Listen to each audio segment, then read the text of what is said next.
Hi. So today we are here to learn about how to prepare a financial model.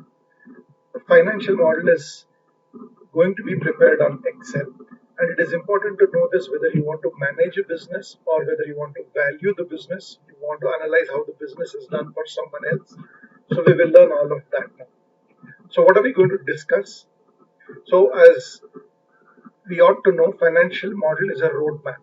So when you want to go from point A to point B, you need to have a roadmap and to let you know how you will do in a year or so, whether your business idea is going to be sustainable, whether take on a proportion of debt that you want to take on. All of those things we can build it into the model. So the financial model contains your financial performance and the financial position over the planning period. So you can see whether you can scale the business or do you need external financing to be able to scale the business. And it is a very good skill to have if you want to work in the financial services industry. So we will see in detail how we go about making assumptions, how do we build the model, how do we interconnect the model, how are the financial statements interconnected. All of these things we will see. So this is the first step in creating the model. So it will be very good if you were to view this on the laptop, and at the end of this there are certain videos that I am going to give the links to, which I have prepared. You could watch that video and try to build your own model. Step by step you can understand by looking at the video that I have prepared. So do I need to know accounting? Yes, it will be very good if you know little bit of accounting. Then you will get a hang of the format of the financial statements. I have given the formats. Even if you do not know, if you just know the basics like glossary, what is revenue, it is income, what is expense, whatever I spend to earn that income, what is upfront expense, capital expenditure. If we want to put up a retail store, we will have to first of all build that retail store. We'll have to do the woodwork, the carpenters will have to be hired. You will need to have all the show windows ready before your customers walk in. Then monthly routine expenses, what you pay, salary, rent, electricity, utility bills, and obviously you need to have some cash to start with the business. So this seminar, who all can watch? Whether you are an entrepreneur or a consultant or a businessman, management students, all of you can watch this seminar and you will be in a position to do the model yourself. Even academics who know this but who want to reaffirm what they know in a very structured way can watch this seminar. So I have taught this financial modeling since 2002 in a lot of business schools that I have been a professor of finance. I have worked with the Jain University since 2004, 2005, and I have taught this to literally all my students who sit in my class will go through financial modeling. So let us get straight into it. I have used a vertical form of balance sheet, and I have given you on the left side the liabilities, and I have also given the alphabets. I have put that so that you can understand what adds to what. For example, reserves and surplus, small 1, small 2 is general reserves and surplus transferred from profit and loss account. Then you have the shareholders' net worth, the net worth of the entity. How do we arrive at that? A plus B. Then you have long-term borrowing, other term borrowing. Typically, long-term borrowing is more than say 7 years. We call it long-term. There is no hard and fast uh, line here. Typically, more than 7 years, you would call it long-term. Typically, between 2 to 5 years, 6 years, you would call it other term. And short term is definitely within one financial year that obligation will have to be met. So that falls under total borrowings. Then you have your current liabilities. So this is why you need to know accounting, because in this webinar it is going to be very difficult to discuss what is current liability. So yes, if you have had a basic course on accounting, coming and watching this webinar makes it a lot more useful. So there we have two classifications: accounts payable and accrued expenses. Then on the asset side, you have a whole lot of things which adds up to total non-current assets. A to F adds up to total non-current assets. Then you have current assets in the form of small one is inventory, raw material, work in progress, and finished goods fall there. Then you have accounts receivable, then cash and cash equivalents, then loans and advances. So this is the way the balance sheet uh, gets built. Then we have the format of the income statement, and we also have the format of the cost of goods sold statement here. Notice you have the revenue, that is the income, less cost of goods sold. That cost of goods sold is the last item on the right side table, that is the format of the cost of goods sold. So there is the linkage that you can see straight away. So once you reduce your cost of goods sold from your revenue, you arrive at gross profit. Then you reduce selling general and administrative expenses, you have EBITDA. You reduce your depreciation and amortization, you have your EBIT, that is also called as the operating income. Then you add other income and less the financing cost, that is the interest on borrowings. You get earnings before tax. You provide for taxation, you arrive at net income or net profit or bottom line. And then you make a provision for dividends, and then you transfer the amount that you want to hold it in general reserve. And what you are left with is called as the retained earnings. Transferred to the balance sheet. It goes sits in the shareholders' equity, reserves and surplus. Surplus transferred from income statement. This goes and sits there. So that is the linkage. Format of the cost of goods sold. So we start with the raw material purchased, whatever raw material we had at the beginning of the year, and less what we have at the end of the year will be the raw material consumed. To this, we will add the manufacturing overheads, depreciation on factory assets, other manufacturing expenses. We arrive at factory cost. We add the opening stock of work in progress, reduce the closing stock of work in progress. We have the cost of production. Similarly, add the opening stock of finished goods, reduce the closing stock of finished goods. We have the cost of goods sold. Now comes the statement which is most misunderstood by a wide variety of student community and also professionals. Cash flow statement divided into three parts: cash from operating activities, cash from investing activities, and cash from financing activities. Three parts of the cash flow statement. So we start with operating income. So cash flow statement is basically a reconciliation between operating income and operating cash flow. So we start with operating income. We add the depreciation because it is a non-cash item, and then we reduce any increase in current assets. So when your inventories goes up, the cash gets sucked out of your business. When your receivables goes up, somebody else is sitting on your money, cash gets sucked out of your business. Add increase in current liability. When somebody gives you some goods and you don't need to pay him, then that is a good thing for you because you have the time to pay him. So you arrive at cash from operations. Like that, you have cash from investing. When you purchase assets, cash goes out. When you purchase investments, cash goes out. Other income on investment, cash comes in. That is cash from investing activity. Then we have cash from financing activity. So when you issue shares, cash comes in. When you buy back stock, cash goes out. When you increase borrowings, cash comes in. When you repay your loans, cash goes out. And when you pay dividends, cash goes out. So in this way, these first three statements you have to commit it to memory before you watch any further part of this video. So please take your time, take an Excel spreadsheet, punch this entire thing down vertically in column A. You can pause the video here and you can punch it. In the next part, we are going to see more. We are going to see about the assumptions. Now, in the second part, we shall see the revenue assumptions and also how the revenues can grow and assumptions regarding that. So we need to get a good understanding of what is our revenue likely to be and the split between how much we will have revenues in cash, and what is the credit period that we will have to give. Now itself we will have to decide what is the credit period, 45 days, 60 days, 90 days, and what proportion of our revenue is likely to be in cash. There is not going to be much clarity on this if you are doing it for a new business, but there is going to be tremendous clarity if you are doing it for a matured business. So credit period is what we will extend to the customers who can buy now and pay us later.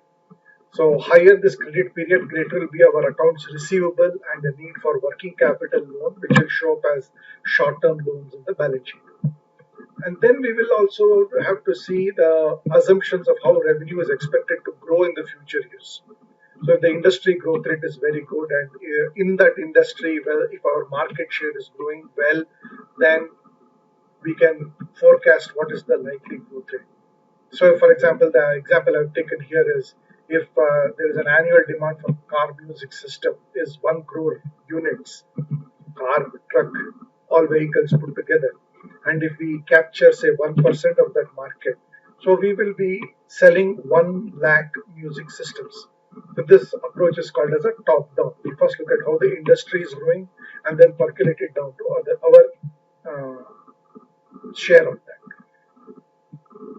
So then when we know that okay, we have to manufacture 1 lakh music systems, then we can work back to see what is going to be the material that is going to go in, how much labor we will have to engage, what is the production process, how much time it will take in each of the departments, what is going to be the headcount in each of those departments if I have to manufacture and sell 1 lakh music systems. You could probably think of manufacturing it yourself or subcontracting it and buying it out from somebody else and selling it downstream. So that person's cost is going to become your revenue. So you could also use time series analysis if you have revenues that can fit into time series mode. You can look at time series analysis. Yes, we are doing a forecasting, and when we are doing a forecasting, we are not going to be able to model in outliers. We are only going to be able to model what is within the realm of reasonable expectation. If there is a very low probability event, but that is going to cause a lot of fluctuation in our sales revenue, we cannot know. So if I had sat down and modeled a business in 2018 and 2019, there would have been no way of knowing that what would happen in 2020 and 21 and how that would impact the particular company. There is simply no way of knowing such Six Sigma events that can take place, and that too in advance. And of late, we have been seeing one or the other Six Sigma events that are taking place very, very often, causing a lot of disruption to the business model. So, it is another topic altogether, business model resilience, how your revenue will stay resilient even in spite of such obstructions into your business model is something that managers need to think about. Then we have the expenses. Expenses don't stop. Expenses keep on mounting. So we will have to make a reasonable estimate of the expenses either by our experience historically or by an industry expert. What is it going to cost us to sell the products in terms of marketing and advertising? That is going to go into your selling, general and administrative expenses. And uh, what will it cost to keep the lights on, your administrative expenses? You could have some in-house, you could have some outsourced, but nevertheless you will have those expenses. You need to have a fair idea about that. And what is going to be our initial upfront expenses? It's called as the capital expense. You will be surprised to know that I'm talking about this, but when I meet founders of companies, they don't have clarity on various buckets under which they have to think about their revenue and their expenses. So that is why I am explaining it right from ground zero. What you're going to be spending every month is going to come here under expenses. So we have the revenue in the previous slide, now we have the expenses. Then many times you need to put the money up front, maybe you want to set up a factory, you want to lease equipment, you want to buy equipment, or if you estimate yourself estimated wrongly here, then you will be severe capital constraint. You will not have the money to spend on anything much. So we may need software, and we may get it as a SaaS model, or nowadays what is popular is your infrastructure as a service. When you go hire space in WeWork, that's what you're doing. They're giving you an office space as a service. You can take that on a need basis, and then you can work out of that place. So what this does is that when our assets are going to be hired, then rental expenses of the assets will be called as assets, and you can write it off in your income statement. So that way you're an asset light company. You're not going to be building anything on your own. So your business model is going to be resilient because you don't have heavy fixed expenses. But what happens is, if when you own your assets, you can claim the depreciation. And the obsolescence is yours. You own the asset. All the risks and rewards of owning that piece of asset is yours. But when you hire an asset, you're not worried about the obsolescence. So depreciation is to tangible and amortization is to intangible assets. So with usage, obsolescence, and passage of time, just like your tangible fixed assets and all depreciates, your right to provide a service or your patents and trademarks amortizes over the period of time. Next, we have our interest expense, which is very closely related to how much you want to borrow. So this expense is very closely tied up with how you're going to structure your capital. And then the best people who can provide clarity on this is the bankers, who can tell you what is your likely credit rating going to be and what is it that will be your interest cost. So once we did a depreciation and amortization, we have a very important EBITDA estimate. EBITDA. So from our EBITDA, we reduce our depreciation and amortization to have our operating income, EBIT.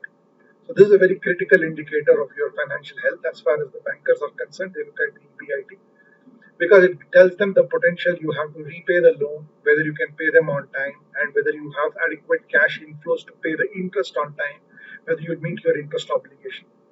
So I've put in there an example. If your EBIT is 100 lakhs and your interest payment obligation is 20 lakhs, then the banker will look at it, okay, 5 times coverage is there, 5x. So he's very safe. More the number of x, the more safe he is. The higher the number, the greater the comfort he has. The bankers might also take a little lenient view, and they may add back the depreciation because it is a non-cash expense. So they will look at the interest and principal repayment obligation using this matrix that I've put there, post-tax operating income. To that, they will add depreciation to arrive at the post-tax operating cash flow, and then they will divide it by interest and principal repayment obligation that you have taken. And they'll see whether it is 5x or 7x or 10x. Based on that, you can get a credit rating. Higher the credit rating, lower is the interest cost. In the videos that I'm going to upload, probably the next few videos that I'm going to upload, I'm going to talk about bonds, wherein this concept is going to get tied up very nicely. So, deducting interest obligation from your operating income and adding your non-operating side income, basically, you arrive at your earnings before tax. So next is your effective tax rate. So work with your tax consultants to understand how they are going to calculate your minimum alternate tax. I'll talk about that a little bit later down the line, and you will arrive at your tax obligation, and thus you will arrive at your. That's what is my next slide, and then the next net income.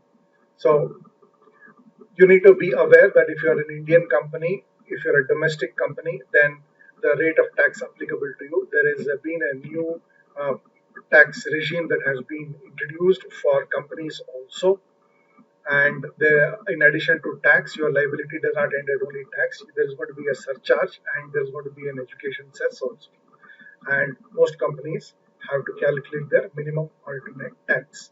These are the terms that you need to be able to know so that you can have a reasonably good discussion with your tax consultant and get to understand under what conditions MAT is payable and under what conditions tax under the normal legislative provisions are to be paid. and what happens when you pay MAT.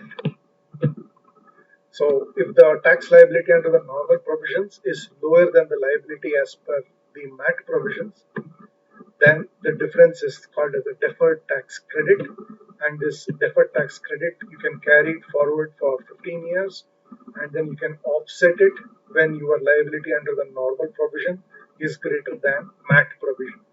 It is going to take some time for you to understand this, but for now, if you just understand those two lines, it is more than adequate. So after deducting the provision for income tax, you arrive at the net income, and depending on what kind of investors you will have your dividend policies, and once you pay out the dividend, you transfer some amount of money to the reserves, the rest you retain. So now we come to a few balance sheet items which we have to put in our financial model. So capital is the first line of defense against risk. If you don't have adequate capital, the first recession is going to kill you. So you need to ensure that you are adequately capitalized and you are not working on thin capitalization. So risk is an adverse event which can derail the achievement of corporate objectives. That's a simple example of what risk is. It is an adverse event. Today, what we are going through in terms of this pandemic, I'm talking to you in 2021, is an adverse event, and it can derail the corporate objectives. And indeed, the banks have made another representation to RBI because they don't want to recognize the default on the installment payment that has taken place in the last few months, so that they don't need to show that as an NPA. So these businesses don't survive if you don't have adequate capital. You will not survive the downturn or the next recession hits. But at the same time, excessive capital also is going to go to waste. You should not have excessive capital also. So capital is a cushion for lenders. Lenders look at how much of your skin is in the game when he looks at the capital. Without investing capital, if you go around asking for a lender or for another investor, he does not take this seriously. So capital shows how serious the founder is and how much of your financial fortunes is tied to the company. So we want to look at how have you invested 50 lakhs, 60 lakhs. So that because that is the money where your mouth is. Then reserves, you as your profits grow, you transfer it to the reserves and your net worth grows. The reserves of the entity should be represented by traceable and auditable investments on the other side. This is very important. Many times I have noticed, especially small companies, what happens? They will have a reserve, and on the asset side, correspondingly, there won't be, to that extent, there won't be assets that are tangible. So you cannot trace it. The reserves, you cannot trace what is there on the asset side. It is very funny, but it happens. So it has to be adequately liquid. So if you are going to retain some amount of money in reserves, it has to be represented by adequately liquid marketable securities or even traded quoted securities, that is equity instruments. Then depreciation deducted is not a mathematical concoction. So when you buy your new car and when you drive it for 1 year, you can actually go to the marketplace and see that it won't fetch the price that you originally paid for it. It is going to fetch 20 or 30% less. So if you use the car for its economic life, let us say 7 years, and then you want to go and sell that car, depending on how well you have maintained it and how much you have driven it, you may get about 30% of what you originally paid for. So if you want to replace an identical car with that car, probably the next model, so you had a Honda City, you drove it for 7 years, and the next third or fourth generation Honda City had come by the time you went back, and you want to replace the same Honda City. Original Honda City you might have paid about 9 lakhs, but the Honda City that you replace it with will cost you about 13 lakhs. So you need to worry whether the depreciation that you are doing is adequate or not. Most often than not, if depreciation is inadequate, then there is capital erosion. So you'll not be able to replace the asset when this old asset runs out of its economic life. So depreciation is a real problem that we are concerned with, and we need to have adequate reserves to be able to replace one machine with another machine after the original machine's economic life runs out. That's how you are going to be preserving capital. So equity capital that you have introduced must be visibly traceable to some capital expenditure or product development expense. So your bank account will tell the auditor the chronological flow of funds into the account and outside of the account. And keep in mind that the trail must be visible for every single transaction. Now they have made it very mandatory for large companies, but even without them making mandatory, the trail must be visible. It should be documented. There should be evidence that you indeed have entered into this transaction. So a bank entry is a very, very solid evidence that you have actually earned the revenue or you have actually made the expense.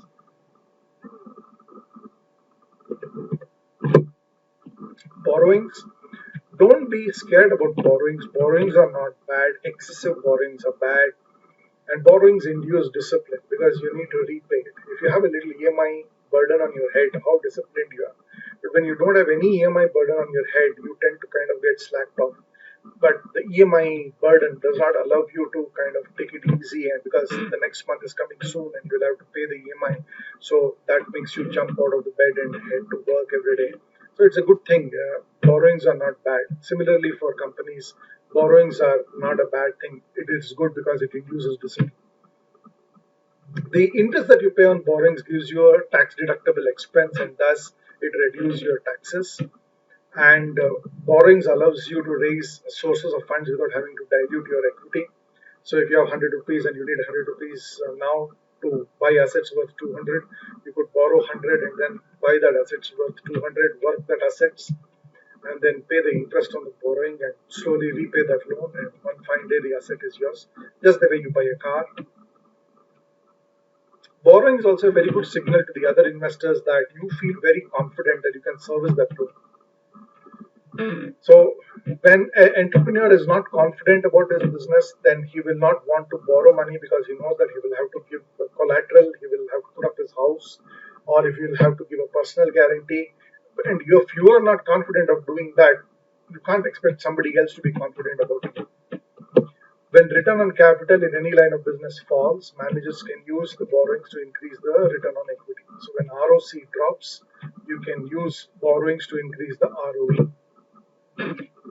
Then we have the current liability. These are those liabilities that will require a outflow of cash or any of the resources of the entity within the next one financial year or one operating cycle.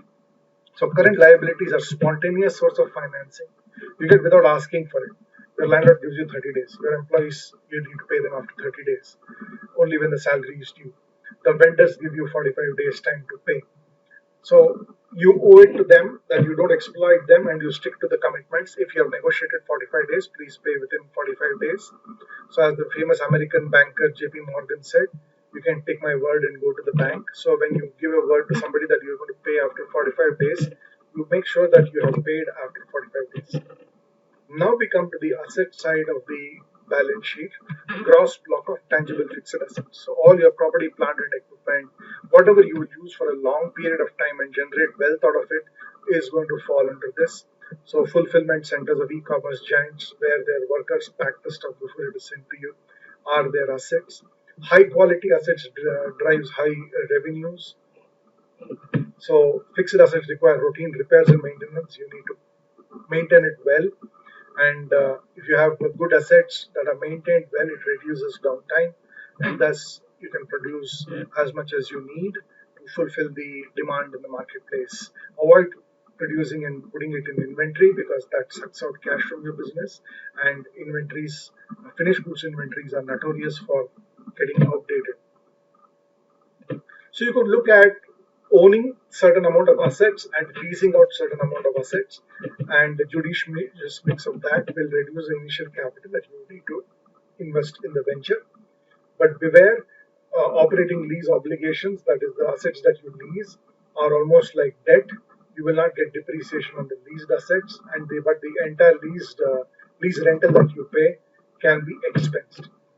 Then we have the intangible assets, various software that you need, or a database subscription that you need, any other intellectual property that you want to. If you have developed it in-house or if you have purchased it outside, the treatment is very different.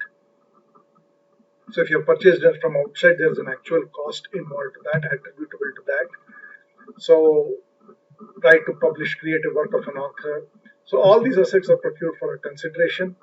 It can be cash or it can be royalty or fees for using the same.